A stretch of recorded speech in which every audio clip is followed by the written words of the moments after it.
طبعا هبقى اكلمهم واقول لكم ايه اللي حصل يعني. النهارده هنجرب خيرات الشام. المحل ده المفروض ان هو عنده فرعين، فرع في المعادي، فرع في التجمع الخامس، فانا طلبت كده شويه حاجات من هناك، فتعالوا بينا نبدا التجربه دي. فتوش وتبوله، كل واحده منهم سعرها 33 جنيه. طبق الصراحه شكله متروس. ودي كده التبوله. نبدا اول حاجه بالتبوله. بصوا التبوله،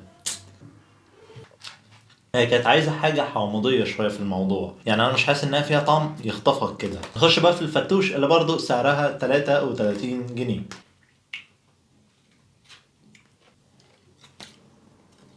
هي حلوه بس ما خطفتنيش برضو. عامه احنا كده دلوقتي بس لسه بنسخن، تعالوا بقى نخش على اللي بعده.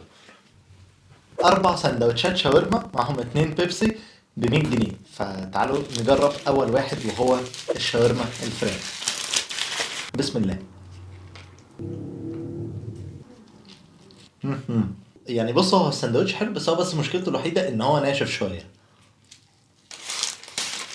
لحم شكله قطرة، والله محطوط كمية محترمة من الشاورما جوه، عليها شوية لفت وبصل، شوية بقدونس، طحينة كده خفيفة برضو. بسم الله.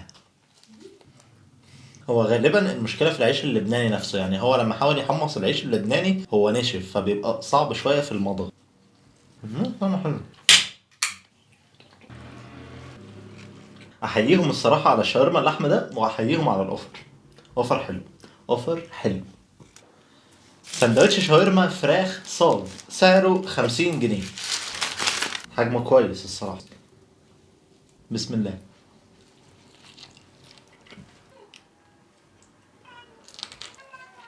طب كبروها شوية، انا خدت معلقة خلصت. عامة السندوتش ده الصراحة حلو، هو متحمص كويس، طعم الشاورما حلو، التومية كميتها كويسة برضو جوه السندوتش، فيه سنة خيار مخلل كده، فلا اوفرول حلو. خش على اللي بعده. فتة شاورما ميكس، بس الباكجينج حلو، فلا خامة كويسة. هو ده الطبق. بسم الله. طعم الحبهان باين قوي في الرز، ودي حاجة انا بحبها الصراحة. الرز حلو قوي. معلقة رديئة، المعلقة رديئة. انا مش كنت بقول ان المعلقة رديئة، بس الفتة حلوة قوي. الفتة حلوة قوي، وانا يعني الصراحة كان بقالي حبة ما اكلتش فتة حلوة يعني.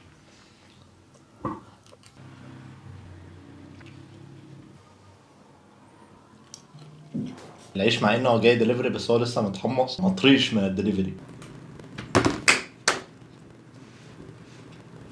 اخر حاجة هنجربها النهاردة بقى هي نص فرخة على الفحم ب 119 جنيه. هو مبدئيا كده بس تعليق سريع، العيش ده كان يبقى احسن لو كان اتحط بره واحدة، عشان هو ندى خالص خالص يعني. من محطوط برضو، واعتقد نفس الكلام برضو على البطاطس عشان هي برضو ندت خالص كده. بسم الله. الوجبة دي ما بيكونش معاها رز، سعرها 119 جنيه تقريبا، بتزود 20 جنيه عشان تخلي مع الوجبة رز. وانا حاسس انها دي شواية عادي، مش على الفحم. بسم الله. فكرة ان انا اصلا ما بحبش الشواية، ما فيهاش طعم الفحم. هي مش زفرة بس انا يعني انا اتقفلت دلوقتي. طبعا هبقى اكلمهم واقول لكم ايه اللي حصل يعني.